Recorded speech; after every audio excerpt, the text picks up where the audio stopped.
É, boa noite, né? Eu me chamo Juliana Rodrigues e eu vou mediar.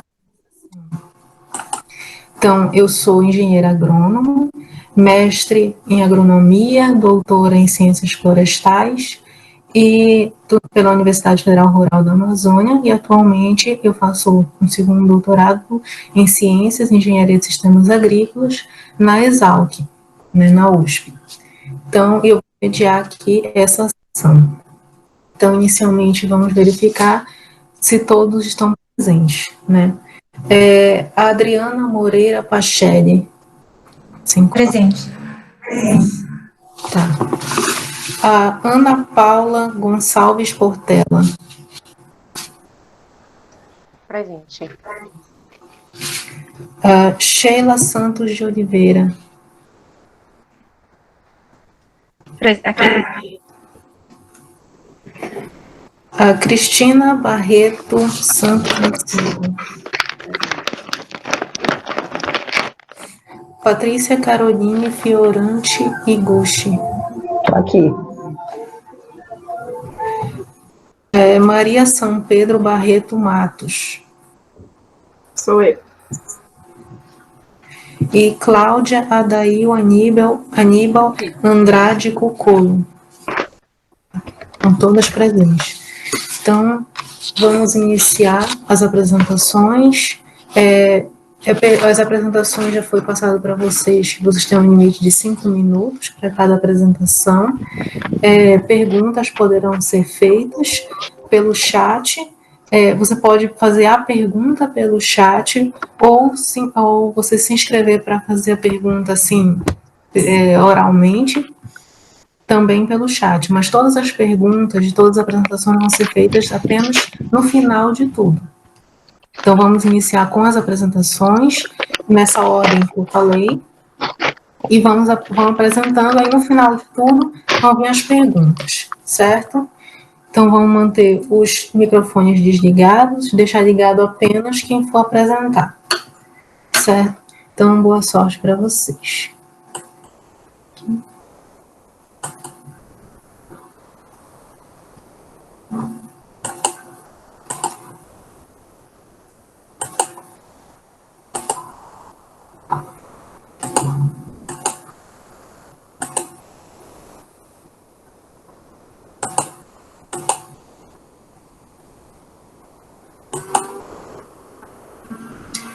Então, aqui para vocês, essa é a lista das apresentações.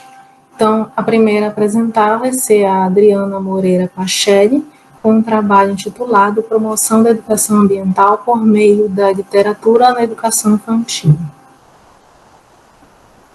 Vai, Adriana. Meu nome é Adriana, eu trabalho na educação infantil há 22 anos.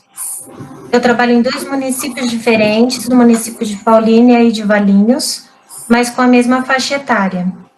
O objetivo desse trabalho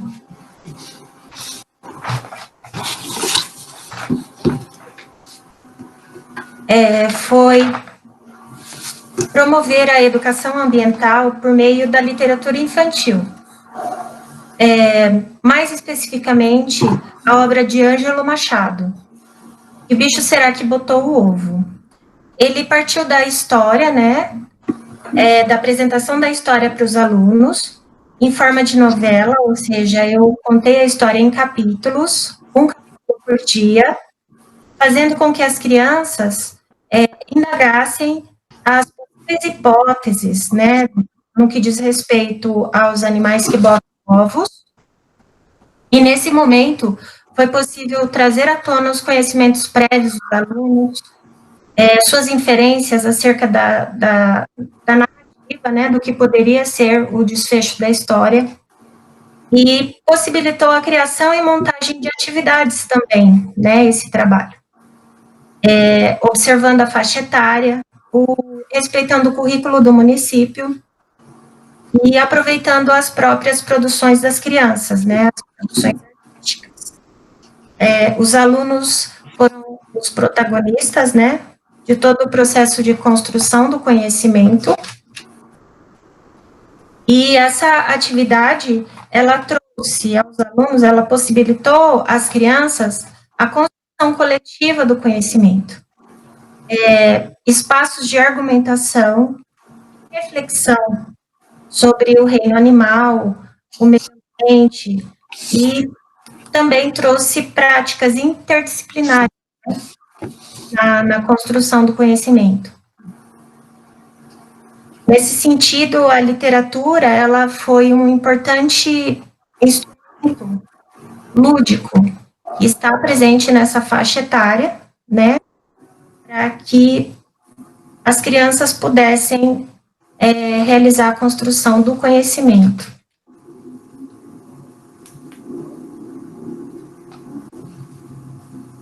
Eu já apresento outro trabalho ou esse já deu tempo? Ainda tem tempo, se quiser falar.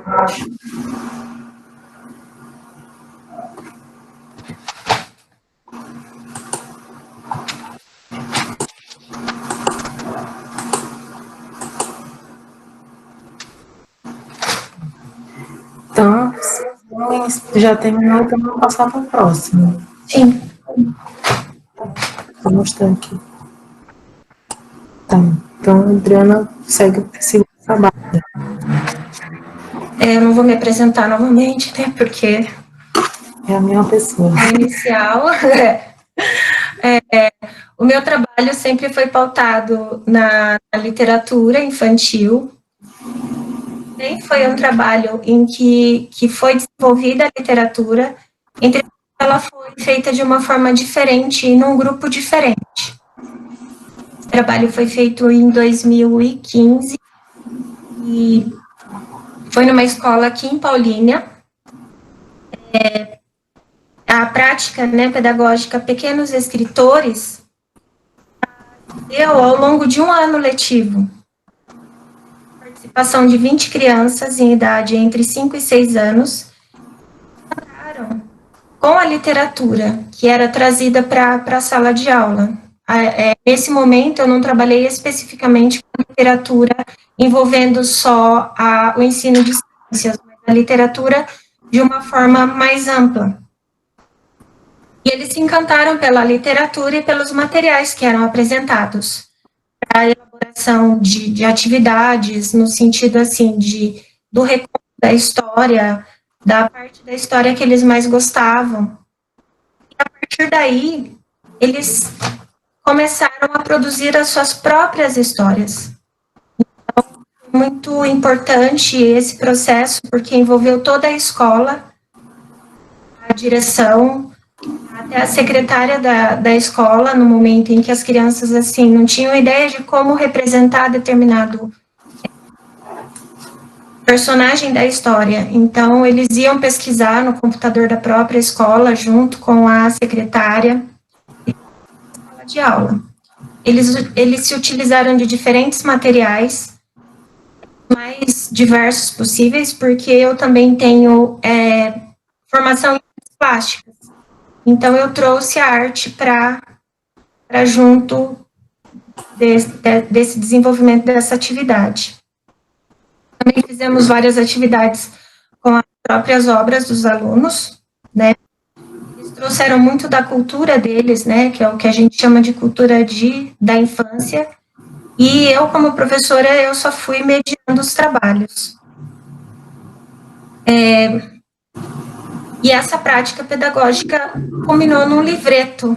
Não é um livro, porque ele não foi registrado, mas nós conseguimos uma parceria com a editora Adonis, na época. Foi, assim, um empenho muito grande, a diretora me proporcionou vários momentos de escola, né, e fazer esses contatos. E eles fizeram até o dia de autógrafos na escola. Uma prática, assim, muito significativa para os alunos, que trouxe, assim, um envolvimento muito grande entre escola e comunidade. E a gente pôde perceber que é possível a criança produzir seu próprio conhecimento, com liberdade, que só depende da gente propiciar os recursos a elas. e o estímulo e a mediação necessárias para que elas se desenvolvam.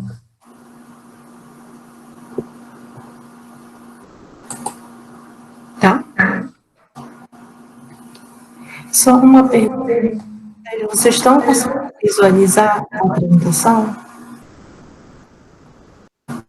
Tá bom. Então.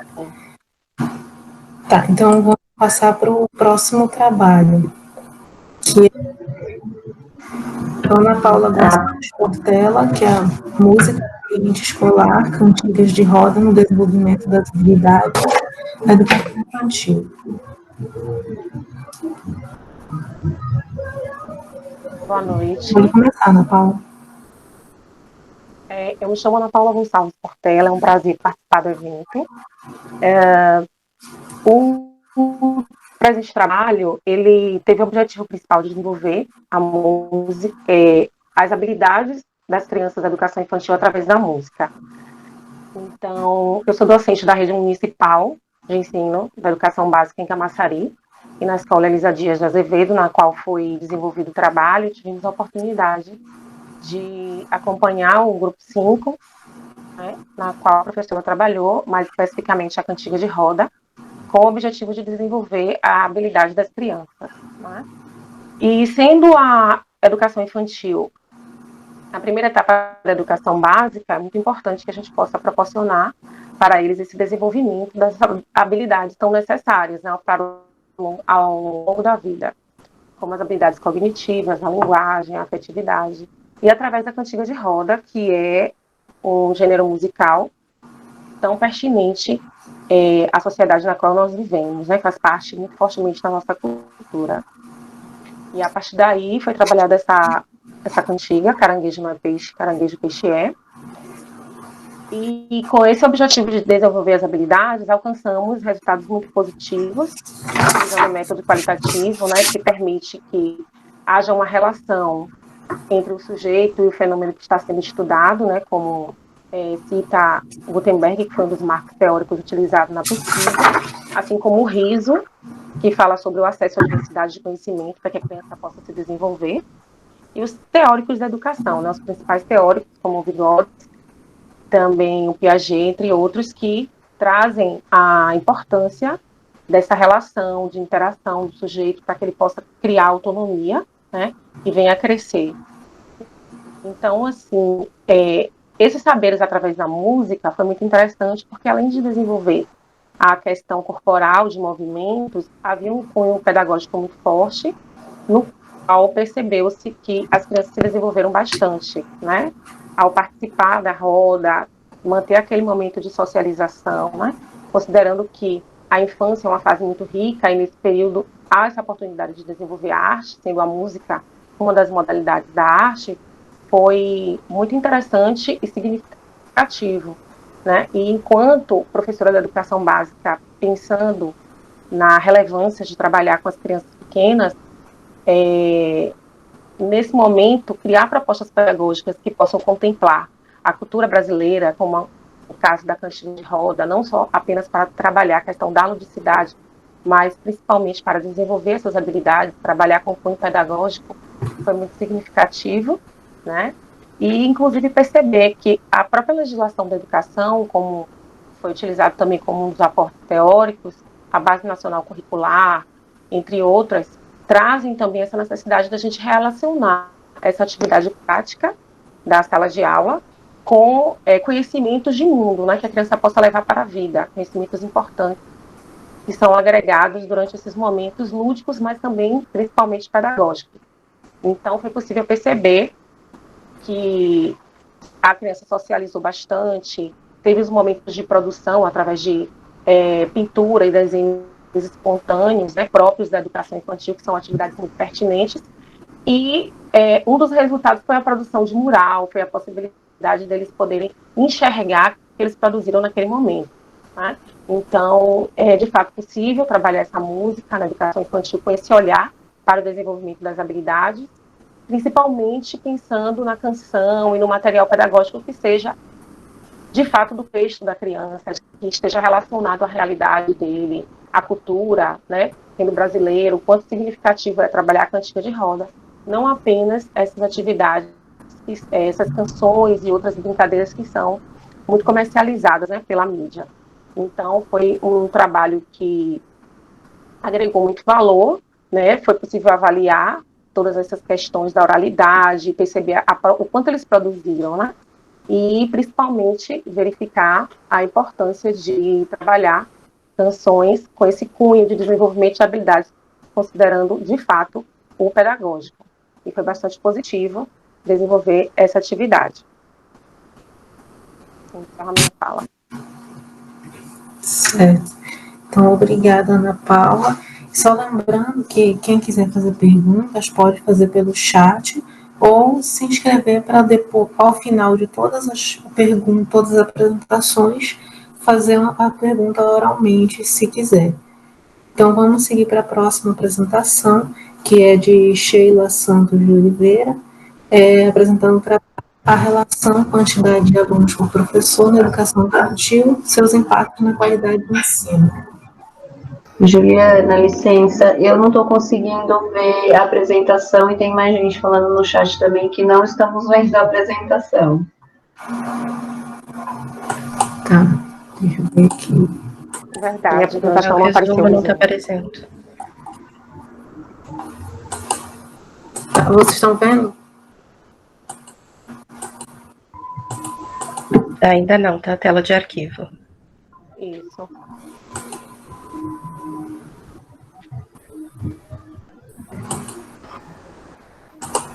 Juliana, esse link da sala, ele pode ser compartilhado?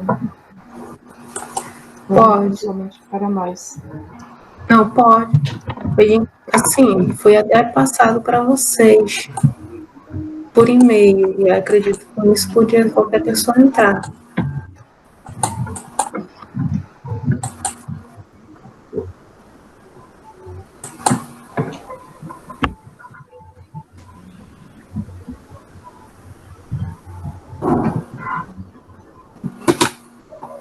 Aí, que momento que travou aqui.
Pessoal, primeiramente, desculpa esse momento agora, que o computador travou tudo, então assim, eu não consegui mais mexer. Então, pessoal, outras pessoas da coordenação estão me ajudando a voltar aqui, tá, com vocês. Tá bom.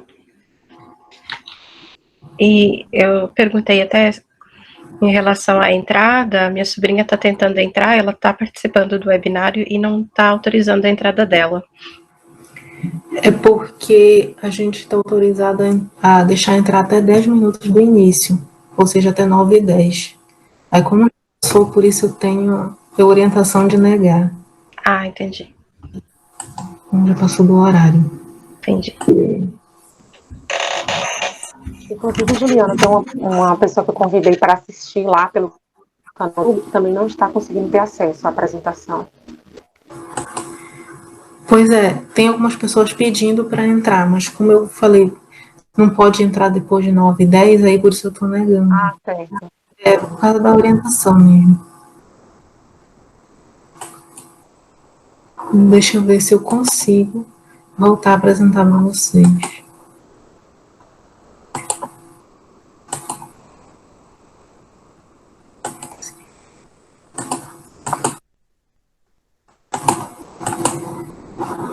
Voltar a apresentação.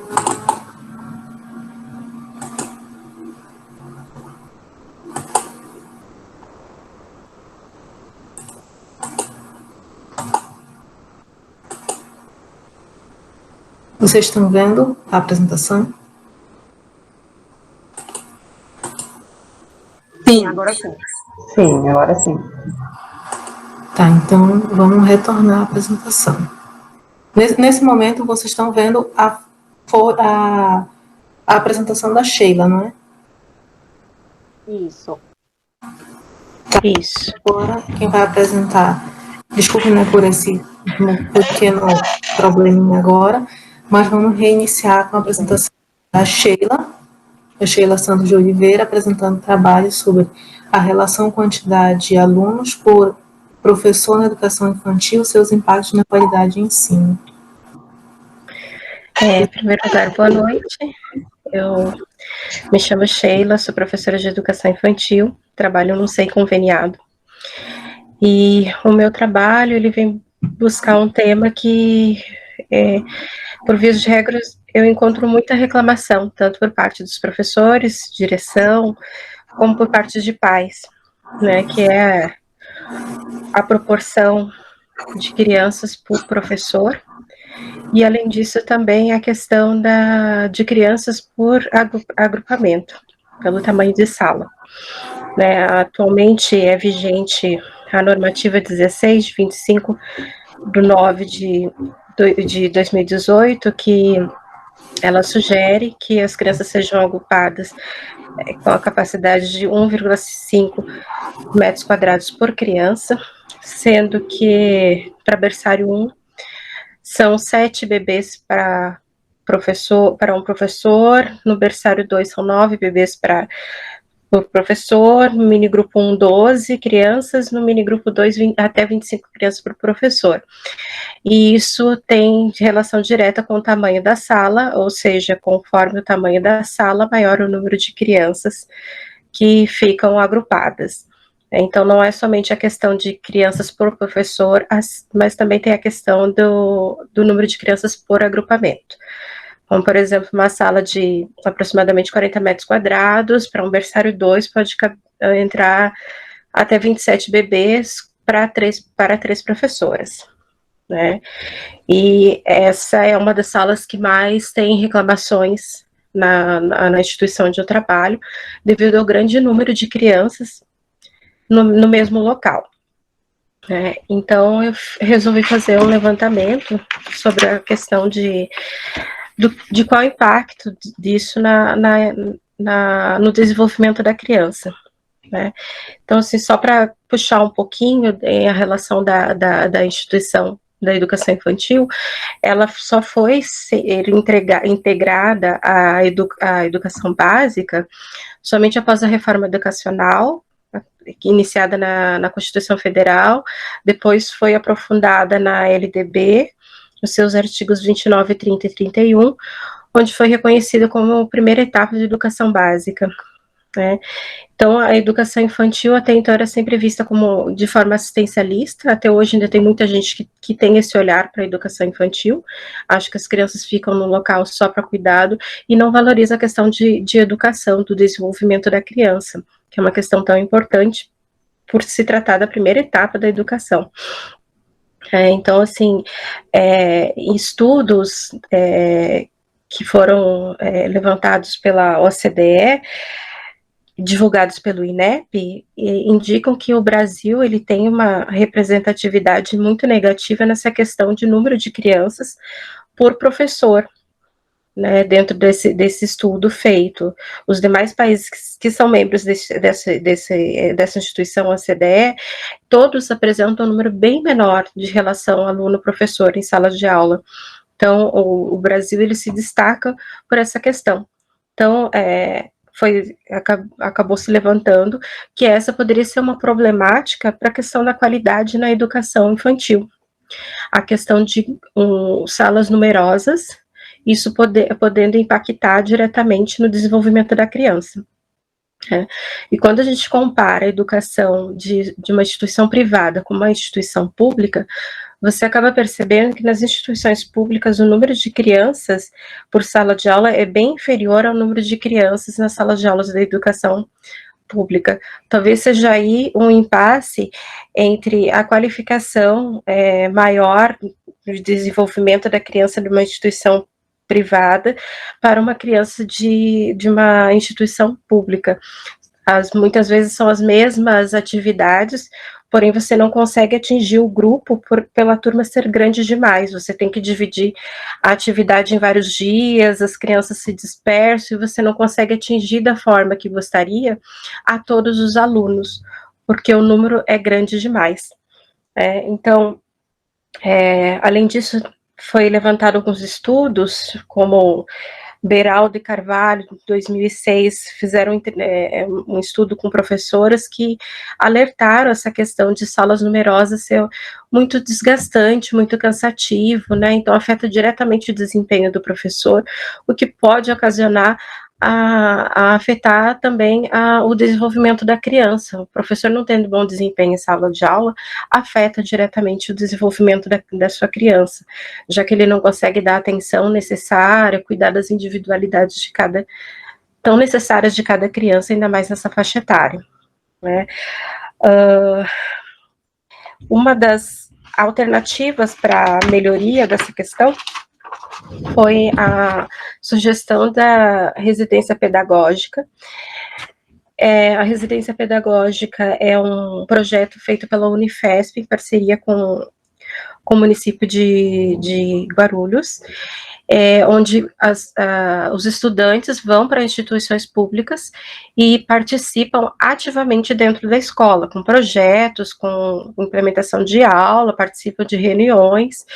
Então, existe mais um professor, por mais que não tenha responsabilidade de um professor efetivo, mas existe mais um professor acompanhando o professor responsável pela sala, ou seja, acaba tendo um equilíbrio maior entre crianças e adultos quando você recebe o residente na instituição. Então, é um projeto que ainda é muito restrito, que não foi ampliado para as demais instituições, né, e é necessário considerar que esse seria uma ótima saída para amenizar essa situação, né, já que não existem políticas públicas que intervenham, que estabeleçam, regulamentem, regularizem qual é o número indicado de crianças por professor e qual é o número indicado de crianças por agrupamento, qual a metragem ideal de uma sala de educação infantil, que seja. Né? Então, o que foi concluído deste trabalho foi que é necessário reavaliar essa quantidade de crianças por professor. Além disso, também é necessário reavaliar a questão de crianças por agrupamento, é necessário criar uma legislação que regulamente isso, até para ter um equilíbrio entre instituições públicas e privadas, que eu acho que isso dá um descompasso entre ambas. E passei do tempo. Tá. E só finalizando que é preciso rever as questões públicas em relação a essa problemática. Certo, obrigada, Sheila. Vamos para a próxima apresentação, da Cristina Barreto da Silva, reflexões acerca da formação contínua de professores de educação infantil.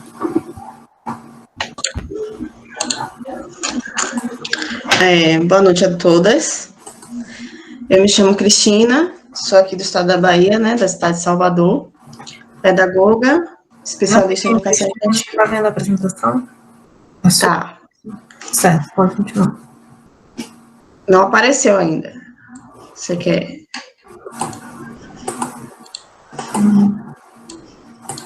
Se quiser, eu espero.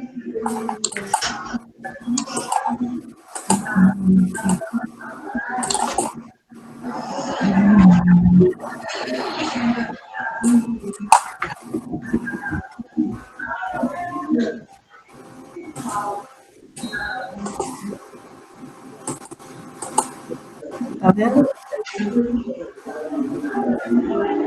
Sim. Certo, pode continuar.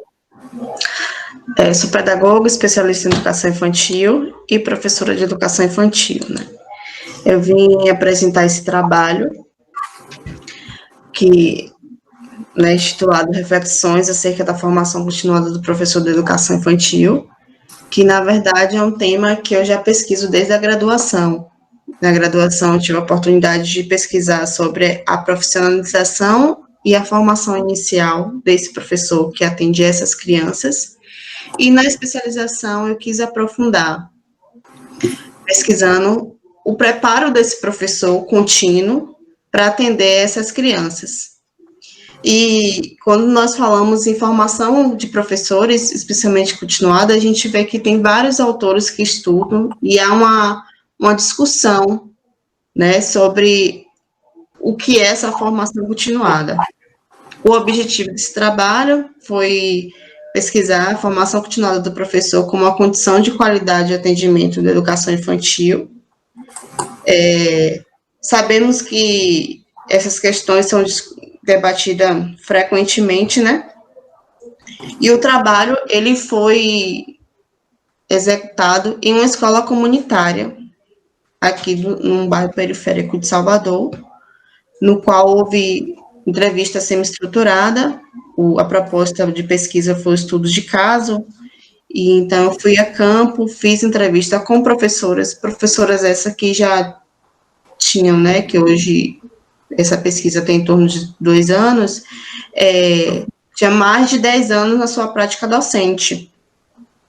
E foram 3 professoras, uma que estava na fase inicial, que pegamos, né, eu junto com a minha orientadora, para a gente fazer um comparativo. 2 professoras que já têm mais de 10 anos na prática docente, e uma inicialmente para justamente identificar os dados das falas, né, conforme autores pesquisadores. E o que foi que nós percebemos, né, a partir dessas entrevistas, né? Além da entrevista, também tivemos a observação em sala de aula para que pudesse notar a prática docente diretamente do professor com o aluno. E o que foi que percebemos com relação à formação continuada ofertada na escola, que foi pesquisada?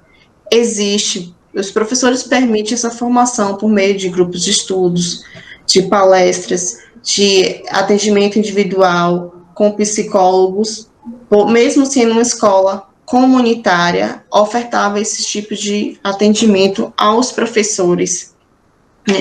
Esse trabalho, ele está dividido em 2 momentos, em 2 etapas.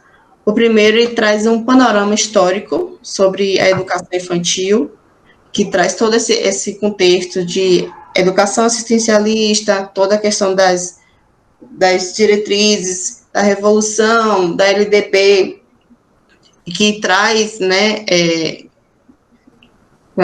que firma a educação infantil, e em seguida ela traz, no segundo tópico, ele traz uma reflexão sobre essa prática diante dos tempos atuais, o que são ofertados para a educação infantil, e por que esse professor, sendo o professor do primeiro segmento, que, segundo a LDB, a primeira etapa, né, da educação, a educação infantil, ele tem que estar preparado, já que nós somos vistos como o babá, né, a pessoa que substitui o cuidar, né, o professor da educação infantil, e por que esse professor tem que estar em constante formação. Então, foi um questionamento também que... Falou comigo? Falta um minuto. Foi um questionamento também que tivemos. Então, assim, para finalizar o trabalho e não atrapalhar as prestações das colegas, é de extrema importância o investimento na formação continuada de professores, desses profissionais, considerando que a educação infantil é a primeira etapa da educação básica, e que é com a formação que nos faz refletir sobre a prática docente, que nos dá autonomia e construção e nos auxilia a construir o conhecimento do aluno. Foram um dos resultados que obtivemos a partir da observação e das entrevistas com os professores. Pronto. Obrigada a todos. Tá, obrigada, Cristina. Vamos passar para a próxima apresentação.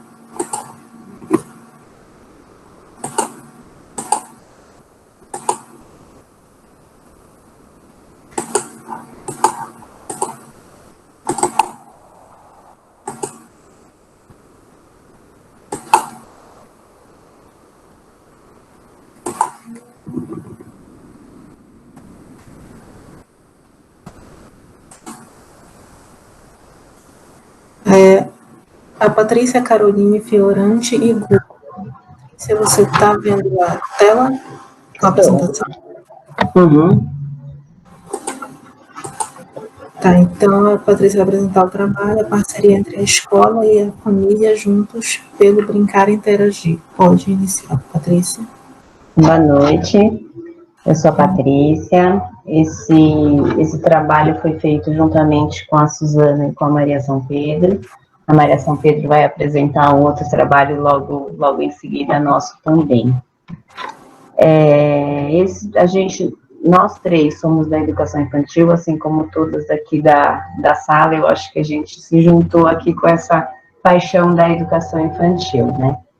E esse trabalho, ele veio a partir da pergunta que muitas vezes a gente escuta na educação infantil das famílias, dizendo assim, né, as escolas de crianças pequenas, as crianças pequenas vão para a escola só para brincar?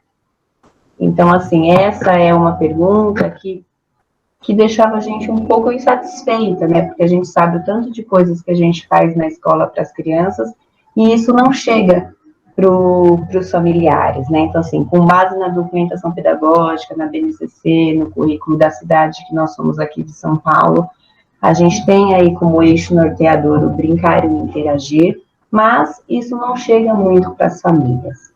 Então, desde 2011, todas essas três demonstração de atividades que eu vou mostrar para vocês, eu estava presente, tinha outras pessoas junto comigo também. Em 2011, para evidenciar essa questão da parceria entre a família e a escola, eu, junto com mais 3 parceiras de sala, a gente fez um folhetim. E nesse folhetim, a gente colocava imagens das crianças durante os projetos, a gente escrevia algum texto explicativo do que estava acontecendo e também colocava outras atividades que aconteceriam posteriormente, que já estavam previstas, para a família poder identificar o que estava acontecendo na escola e poder compartilhar com a criança momentos que as crianças pudessem contar o que estava acontecendo e o pai saber também o que estava acontecendo, para poder ter uma conversa mais enriquecida com a criança. Depois, em 2016, esse já não foi numa escola pública, foi numa escola particular, a gente fez um caderno de vivências. Então, nesse caderno de vivências, era um caderno compartilhado entre a família e a escola, que as crianças tinham esse caderno como se fosse um diário. E esse caderno eles levavam para casa, a família podia escrever nesse caderno, a criança podia escrever nesse caderno, e na escola também as crianças usavam o caderno para fazer o registro que eles gostariam de fazer, mas também podiam pedir para outras pessoas que sabiam já escrever, compartilhar ali uma narrativa escrita, para ele poder chegar em casa e compartilhar esse momento com a família. E esse caderno tinha o intuito de enriquecer a narrativa oral da criança, porque como aqui todo mundo aqui está com criança pequena, a gente sabe que muitas vezes eles não conseguem transmitir tudo o que acontece na escola através da fala quando chega em casa. Então esse caderno era um meio de comunicação e de transferir essa narrativa para um outro momento. Posteriormente a isso, em 2019, aí eu já não estava mais em sala de aula, eu já estava como assistente diretor de uma escola aqui da Prefeitura de São Paulo, na qual eu ainda estou. Aí a gente conseguiu fazer com que as famílias estivessem mais presentes na escola de maneira geral, assim, não só dentro da sala de aula, mas na escola de maneira geral. Então a gente convidava as famílias para estar presente em diferentes momentos da escola. Momento de alimentação, os projetos. Tem um minuto. Tá bom. O projeto de culinária, de horta, então todos os momentos que os familiares poderiam estar na escola, eles estavam lá participando integralmente da escola. E para finalizar, assim, as considerações que eu faço de todo esse trabalho, dessa interação com a família, é que, assim, se a família sabe o que está acontecendo na escola, ele fica mais seguro em relação a não fazer mais essa pergunta do que a criança faz na escola, se ela só brinca na escola, porque ela tem a dimensão do quanto é importante essa criança estar na escola e o quanto é importante se brincar e se interagir para ela. Porque muitas das famílias, quando eles chegam, eles só entendem que a função da escola é a questão da leitura e da escrita. E se eles estão dentro da escola, eles conseguem entender toda essa intencionalidade que a gente, enquanto escola, tem, e que as crianças não conseguem passar isso para eles de maneira tão integrada e tão completa. Eles chegam em casa e falam, eu fui para a escola e eu brinquei. Se a gente não contar para essa família o que tem por trás de todo esse brincar, a família não vai saber o que está acontecendo. Então, a gente só tem a família junto com a gente quando a família está dentro da escola. Obrigada, gente. Obrigada, Patrícia. Então, vamos seguir para a próxima apresentação.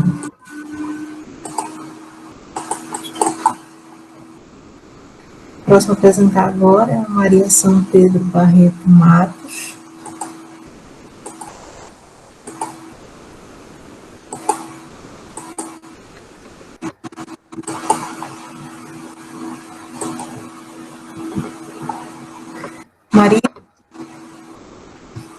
Maria? Boa noite, me escutam? Está vendo a apresentação? Sim, estou vendo. Tá, então, Maria um trabalho intitulado A Psicopedagogia e as contribuições no processo de ensino e aprendizagem. Então, pode apresentar, Maria. Boa noite a todas, é um prazer estar aqui. Tem a minha colega Patrícia. Eu estou aqui em Aracaju, Sergipe, né, um pouco distante, mas a gente trabalhou juntos, né, juntas até o ano passado e também somos amigas de pesquisa. Desde já, parabenizo a organização do evento pela pontualidade nas palestras durante o dia. Foi uma tarde muito enriquecedora, palestras assim que trouxeram muitas inquietações e palestrantes assim muito simpáticos. Parabéns para a organização do evento. Sou mestre em ensino de ciências e matemática, pedagoga, Estou atualmente trabalhando aqui na rede municipal de Aracaju, nas séries iniciais, e pesquiso também a educação infantil, mas esse trabalho é sobre o processo de alfabetização, né, das séries iniciais e a contribuição da psicopedagogia.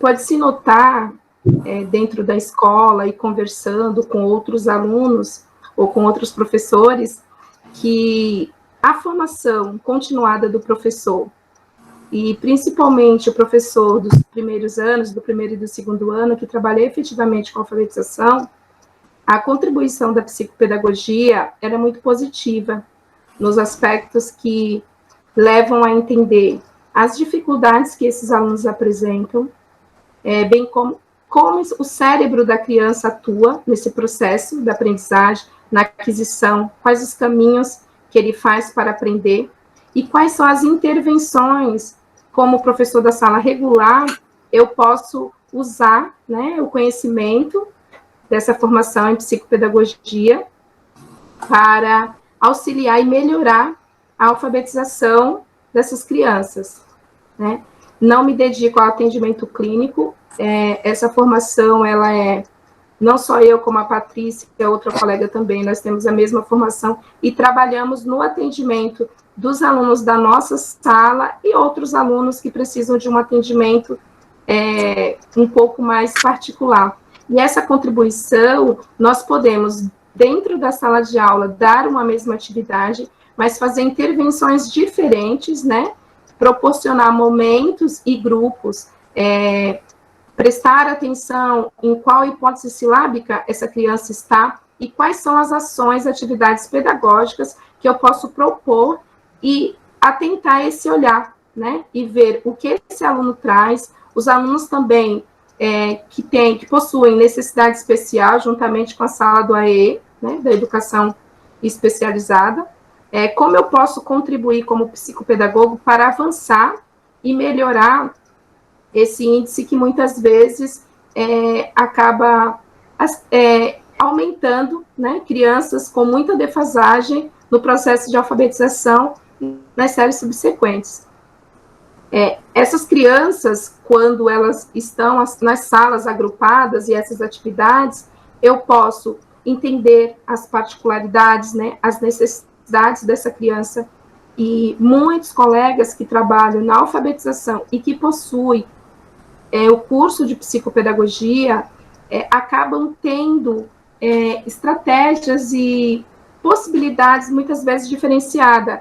Aqui nós temos professores que ainda acabam utilizando assim, o mesmo modo para todos. Maria, você tem 1 minuto, tá? Certo. Para todos os alunos, o que dificulta muitas vezes ter esse olhar, né?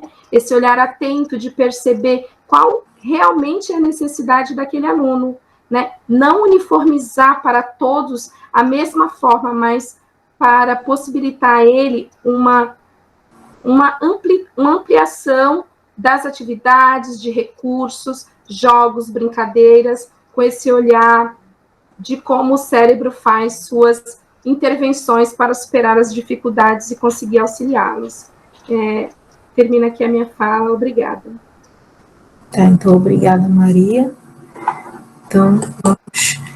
só lembrando que, assim, apesar de eu terem passado várias apresentações, quem tiver alguma dúvida, pode colocar no chat, ou se inscrever para fazer a pergunta pessoalmente, para qualquer uma das apresentações já foi feita e até a próxima apresentação. Então, quem tiver interesse, pode fazer a sua pergunta lá. Vamos iniciar.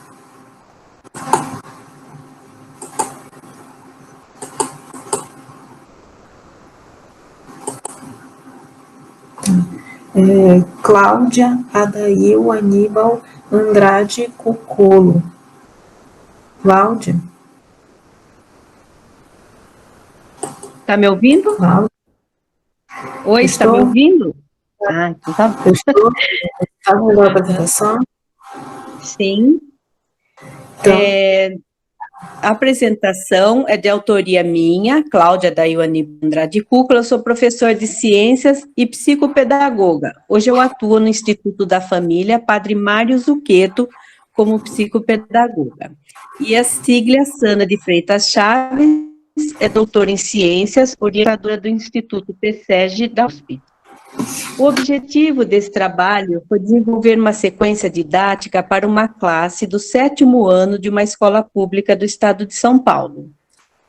A sequência didática foi aplicada durante o meu estágio de conclusão do curso de licenciatura em Ciências da USP, para uma turma de 35 alunos do 7º ano na Escola Estadual Surus Marina Cedé Padilha, em Pirassununga, tida como a pior classe da escola, porque eram deficientes em aprendizagem e em tudo. O assunto tratado nessa sequência foi micro-organismos, fungos e bactérias, a relação com a decomposição. Esse tema está no escolar da Secretaria da Educação do Estado de São Paulo.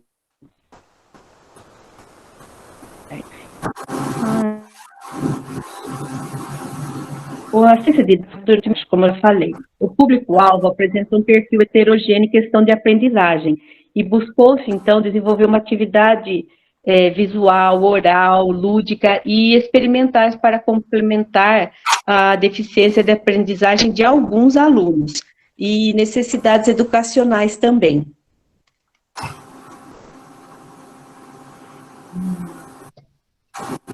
Parou minha apresentação, desculpa, gente. A aplicação da SD ocorreu ao longo de 8 aulas de 50 minutos cada. Elas foram ministradas uma vez por semana, com a aplicação de diferentes atividades, como aula expositiva, exercício para fixação, atividade de pesquisa, metodologias argumentativas e atividades investigativas. E todo o conteúdo foi trabalhado de forma interdisciplinar. Nas 3 primeiras aulas, foi introduzido os conceitos de micro-organismos, fungos, bactérias, deterioração e conservação dos alimentos. Depois foi apresentado os métodos de conservação e o papel dos micro-organismos na fermentação e produção dos alimentos e na produção dos derivados de leite. Já na 7ª aula, houve a revisão de todo o conteúdo e na última aula, a avaliação por meio de um debate. Nem todas as atividades previstas foram realizadas. Os alunos ou não fizeram as atividades de casa ou não entregaram os trabalhos, como foi no caso dos cartazes que eles entregaram, então foi substituída por uma redação. Como os alunos, eu já expliquei, alguns tinham problema de aprendizagem, a sequência didática foi elaborada para atender toda a classe por meio das atividades lúdicas, como cruzadinha, caça-palavras, carta enigmática, figuras como ferramenta de linguagem e apresentação de vídeos e slides. Todas as atividades executadas pelos alunos e a participação na aula tiveram caráter avaliativo, para contemplar de forma de aprender de cada um. E a devolutiva das atividades e das avaliações ocorreram de forma contínua e formativa. Durante a aplicação da SD, foi possível verificar que a maioria dos alunos da classe participou de forma ativa, que cumpriu com a finalidade da SD, e ao trabalhar com os estímulos sensitivos, também com o raciocínio lógico e a ludicidade das atividades. A atividade de debate foi a que contou com a maior participação dos alunos, sendo que, além deles participarem mais de uma vez, eles também ajudaram os colegas de forma, por iniciativa própria. E pôde constatar também que esse conteúdo foi fixado pelos alunos, dada a participação deles no debate, a qualidade das respostas e que em nenhum momento eles usaram material para consulta. A sequência didática mostrou-se de grande relevância no contexto, sim, da formação e autoavaliação, da prática docente E também a aplicação da SD cumpriu o objetivo que é a aprendizagem dos alunos acerca do tema micro-organismos de forma significativa e dentro do contexto sociocultural da classe avaliada. Obrigada. Obrigada, Cláudia, e obrigada a todos.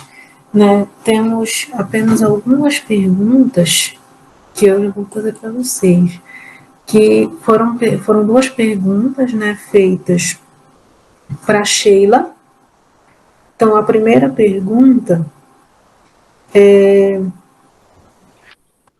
feita pela Maria São Pedro, para Sheila, né? Sheila, se a pesquisa identificado uma nova proporção de aluno por professor.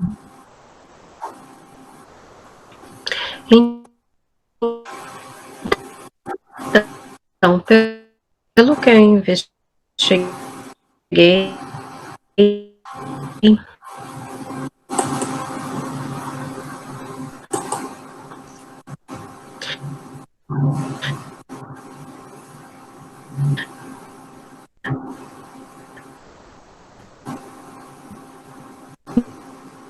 Sheila?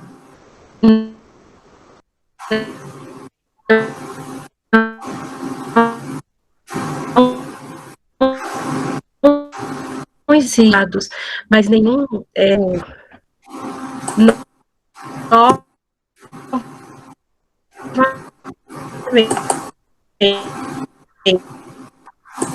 isso tem que ser um real de quantidade de alunos por professor.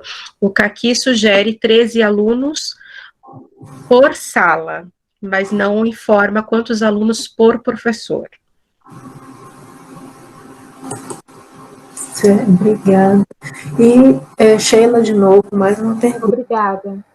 Da Patrícia. Ótimo. Você acredita Imagina. que o residente pedagógico, o número de adultos, seja mais eficiente do que a reorganização do espaço físico, criança-professor ou criança por metro quadrado?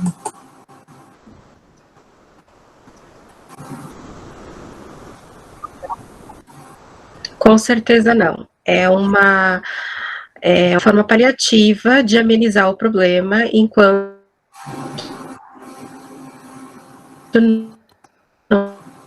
não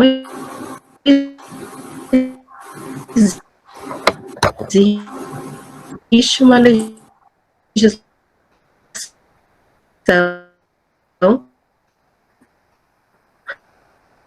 de uma questão que é avaliada e analisada. Então, com certeza, a residência pedagógica, acho que seria um feito muito maior para os estudantes de pedagogia, que teriam aí uma otimização na sua trajetória nos estudos, né, assim como o médico passa pela residência, acho que seria primordial o pedagogo também passar pela residência pedagógica, mas essa não é a solução do problema, com certeza. Espero ter respondido. Respondeu sim, obrigada. Imagina, eu que agradeço. Então, obrigada a todos. Acho que todas as apresentações, né?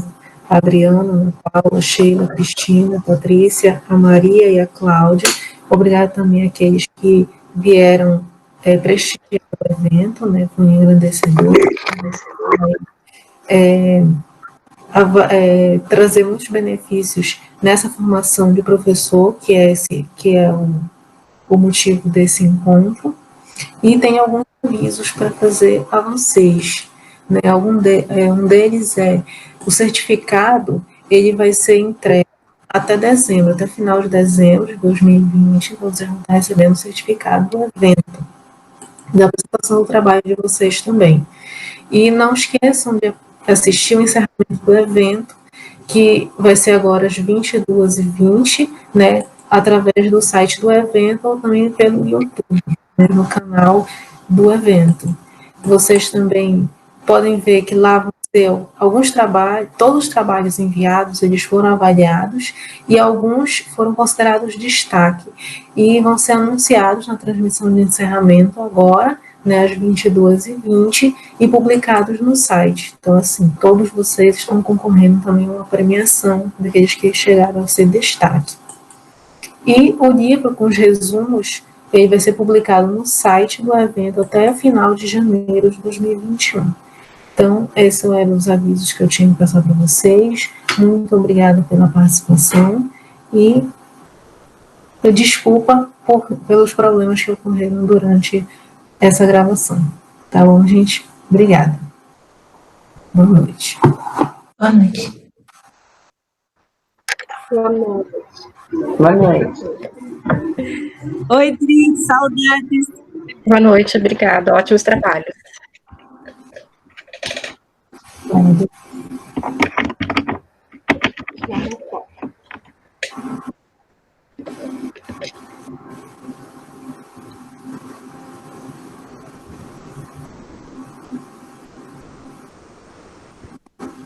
Parabéns a todas. Obrigada.